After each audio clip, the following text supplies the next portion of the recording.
Today we are going to talk about AC current and voltage. There are two main types of electric current. First is direct current. So current will flow in one direction. Okay. So voltage will not change. Okay. It will remain same. Okay. For example, for DC current, that voltage would be 6 volt. For example, that is a battery that would be 12 volt. Okay. But in AC current, current remain in AC current, the current changes direction instantaneously value with time. Okay, the current repeatedly change from positive to negative. Okay, you can see here the half cycle the current is in positive. Okay, but for the other half cycle the current is negative. Okay, so what is the peak value? The peak value is the maximum instantaneous value reached by AC quality. Okay, for example, for this wave that peak value is this one. Okay, the maximum value. Okay, I will draw here.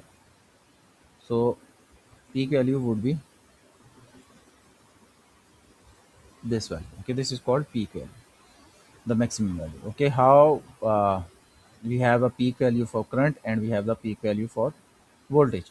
For example, if the maximum value on the graph is 325, so V peak is 325. Now we are going to talk about what is RMS. RMS is called root mean square value and is equivalent DC value would produce the same heating effect in a resistor.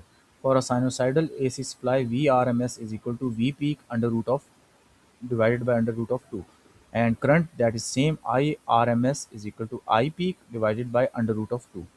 Alternatively, when we change the position, so V peak will be equal to under root of 2, that would be 1.14 into Vrms. Okay, that we get V peak, and I peak that is also under root of 2 into Irms. Okay, AC supply has a peak voltage of 324 volts. Calculate its RMS value. So Vrms is equal to V peak under root of 2. So 325 divided by 1.14. So Vrms is 230 volts.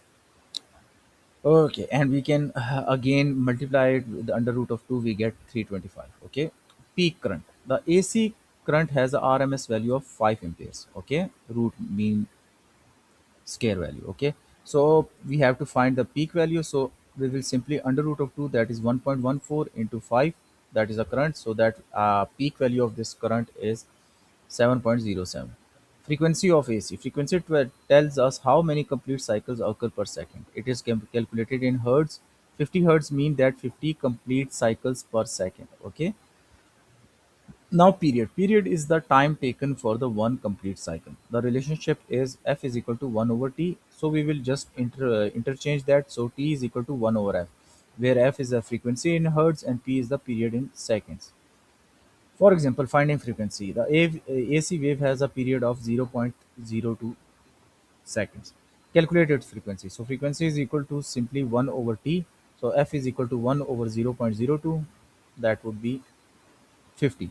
That's all about it. If you want to go deep, we can help you with it.